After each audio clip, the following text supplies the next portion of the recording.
Life is meant to be lived joyously. It truly is. If you're doing and living a life that's not joyous and happy, something is wrong and you need to make a change, right? We're here on this planet for a finite amount of time. Make it a good one. When my guru was dying, one of the last things he ever said was, "What an amazing life. I would not have traded it for anything in the world." We are the only creature on the planet that's totally disoriented in our environment. All the little squirrels, the birds, all the animals are completely at home in their environment. They blend in. You and I are totally disoriented in our environment. We've been given the mental faculties to create our own environment. The dignity of choice makes us different than all other life forms. And here's the choice: to become part of what we could be, enough to get by, or to become all that we can be. My best advice for you is to choose the all. Earn all you can, make all the friends you can, read as many books as you can, develop as many skills as you can, see as much as possible, do as much as possible, make as much fortune as possible, give as much of it away as possible. The max. There's no life like it. Albert Einstein once observed that you have the most fundamental and major decision that you have to make in your life is this: do I live in a friendly or a hostile universe? Which is it? Is it a universe that is filled with hostility and anger and people wanting to hate each other and people wanting to kill each other? Is that what you see? Because when you see the world that way, that's exactly what you will create for yourself in your life. It means that we are the artists as well as the art.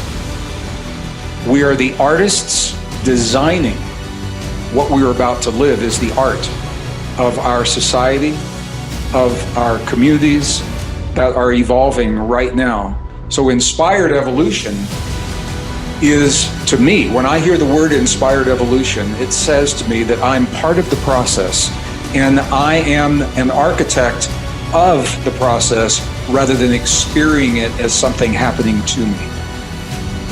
And the moment you decide to no longer think the same way, make the same choice, act the same way, create the same experience, or live by the same emotion, it's going to feel uncomfortable. It's going to feel unfamiliar. There is going to be a certain amount of uncertainty and unpredictability. And the moment you feel uncomfortable, you just stepped into the river of change. When you start changing how you think, how you act, how you treat others, how you treat yourself, when you start responding instead of reacting to life, life will start responding to you.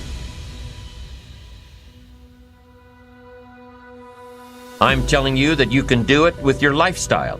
You can do it with any part of your life.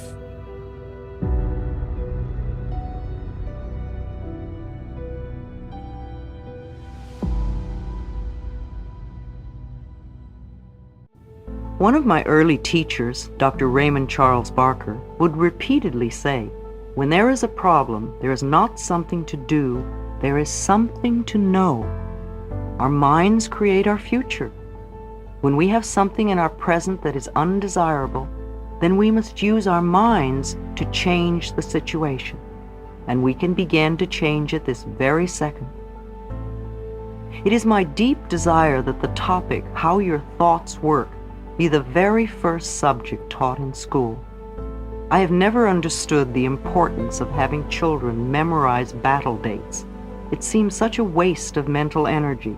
Instead, we could teach them important subjects such as how the mind works, how to handle finances, how to invest money for financial security, how to be a parent, how to create good relationships, and how to create and maintain self-esteem and self-worth.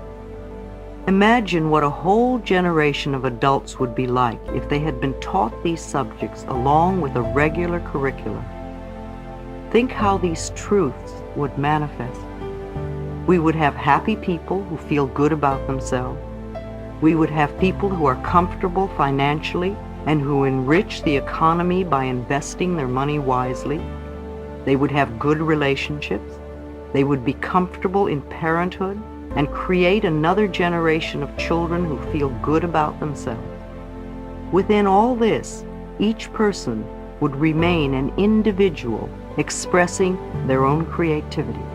I believe that success is an inner concept. Inner concept. It is something that is part of your own inner development. When you have it inside of you, and you cultivate that, and that's what I want to try to help parents to do with their children. When you carry that around inside of you, you bring it to every single thing that you do in life. Everything that you do.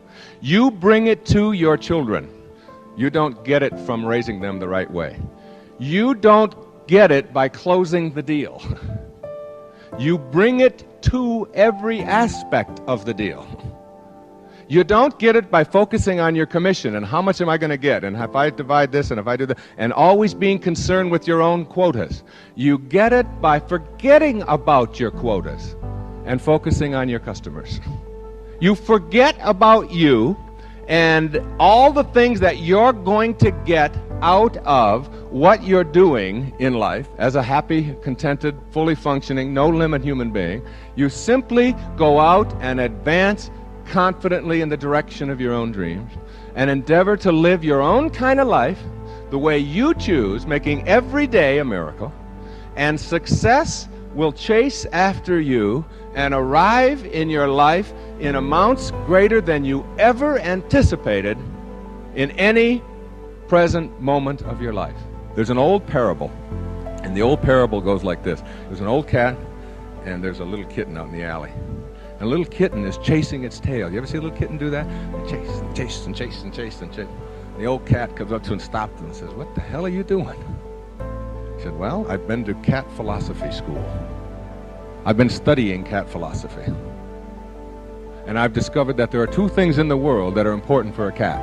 One is that happiness is the most important thing for a cat. And two, that happiness is located in your tail." So what I figured out is that if I chase it and chase it and chase it, and I finally get a hold of it and get it in my mouth, and I will have a lock on eternal happiness. And the old cat said, "You know, I haven't had the opportunities to go to cat philosophy school like you. I've kind of wandered around the alleys all my life." He said, "You know, it's really amazing. I've learned the same things you have. I've learned that the most important thing for a cat is happiness, and indeed, that it is located in my tail." He said, "The only difference between you and I," he said, "I've discovered, is that if you go about your business and do the things that are important to you, it'll follow after you wherever you go."